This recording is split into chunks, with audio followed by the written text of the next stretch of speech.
This would be a great moment for you to share, if you're willing to, Amanda, a little bit of what we talked about before.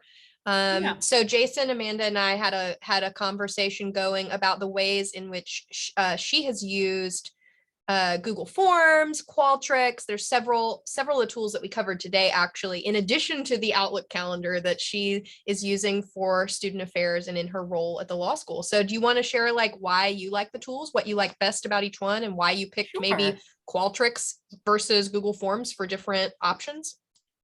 Yeah. So I use both, mainly Qualtrics because it is, I'm dealing often with like sensitive student data, and that's our like official. I feel like it's just more secure. I feel like it's securing the data. I don't have the IT know-how to be able to say why or how.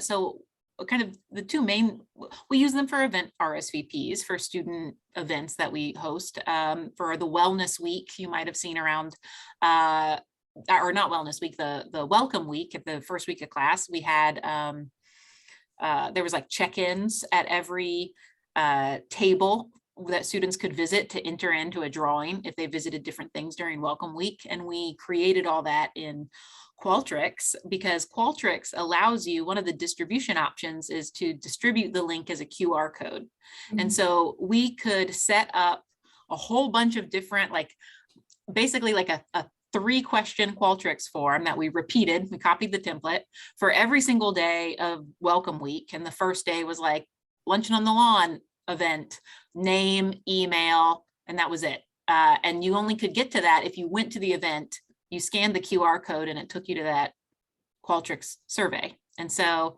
every student who went could scan the QR code, enter in their info, and then that would distribute it, put them onto the spreadsheet where we drew random numbers to see who won the prize for that day. We also use it for the emergency fund, but that has a lot of sensitive data.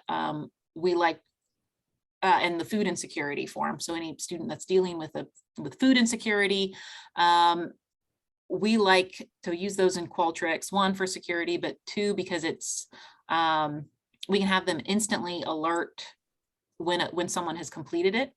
And so Casey and I know immediately if a student is like in trouble and needing, emergency help, because it'll immediately go to our inbox. And if for a bigger Outlook session, if you create like a rule on your phone, that's something from that particular email address that Qualtrics emails you from, you can have it, alert you on your phone that you just got an email from the Qualtrics survey thing. And so even if I'm not at work, I can say, oh, wait, okay, I got to check something. So that's really how we use Qualtrics for a lot of events and a lot of sensitive student data. Google Forms, I have convinced our First Gen Student Association, which I advise, I have convinced them to keep track of their membership roles. If you advise a student org, you know that they're all a hot mess and they have no administrative understanding of how to do anything. And they only think short term for what will help them that year, as opposed to what will help the organization long term and future boards. And so if any of you advise students, please tell them that they can very easily handle membership with a Google form. And I'm happy, I don't know if I can share my screen. Oh, no, I can't. But the FGSA. You can now. Oh, I can. Okay, well.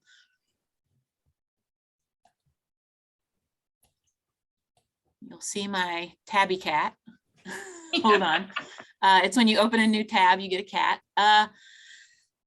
So this is their membership application. And they set it up to where, email, first name, last name, which I just best practices, please, when you set up forms, separate first and last name, because when it generates the data into a spreadsheet, that then makes it easy to then do mail merging for emails or to like, if you have that data in separate columns, then you're able to sort and filter and use those emails and stuff so much more easily.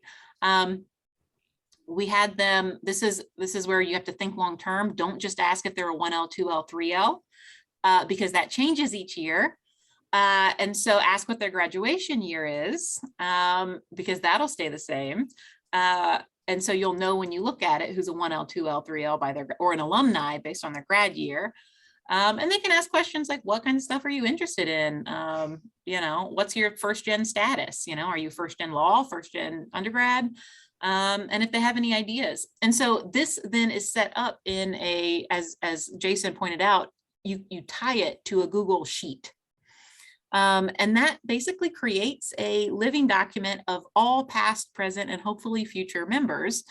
And because they're sorted by graduation year, every year you can just, at the end of the year, they can see who has graduated and move them to a different roster that is a different worksheet in the same workbook of all the alumni that have been in their organization. And so then they have a quick look. They have a quick access if they need speakers in the future or whatever, what kind of past students were in their organization. They share that spreadsheet with me so I can see it in my Google Drive. So if the exec board does something dumb and graduates and doesn't share it with another student, I still can have that data. But when you think Google Forms is great because you can leave them open forever. I'm not really worried about it closing, so we can just have this exist, and anytime we want to have a new member join, they can join this way. And so it can just be like a living thing that exists forever. It's been successful. I think I've convinced them. But that's really all I have. No, that's incredible. I just love, like, here's our big presentation, but the real meat and cool stuff happens at the very end. It's great. And you're a great reason to stick around to the end. I loved the idea of separating out the last name, first name for the purposes of the spreadsheet. Brilliant. Just always brilliant. think, yeah, it always annoys me. Students are the worst about it, but I mean, and I've done it myself before. I really had to, if you aren't familiar with what a mail merge is, like it's how you can use a spreadsheet to like email like an invitation to like thousands of people. And what I can do is if I have a spreadsheet with everyone separated into like Mr. or Mrs. or, doctor or whatever, and then their first name, and if all of that is separate, then I can totally customize that mail message and say input, this row of the spreadsheet, whatever their first name is, whatever their last name is here, and do different stuff with it. But if you smush it all together, or like the students in FGSA last year, which gave me their role as like just a list of names with first name first. And so I couldn't even sort it by last name. Yeah, don't do that. Well, thank you very much, everybody. This was we're really happy to give these kinds of presentations. If there are other topics you would love to hear about, we would be delighted to present and discuss it with you. If you have any additional questions, feel free to reach out to anybody who presented today, or just any librarian in general. We all share, we overshare information. And thank you again, and have a great rest of your day.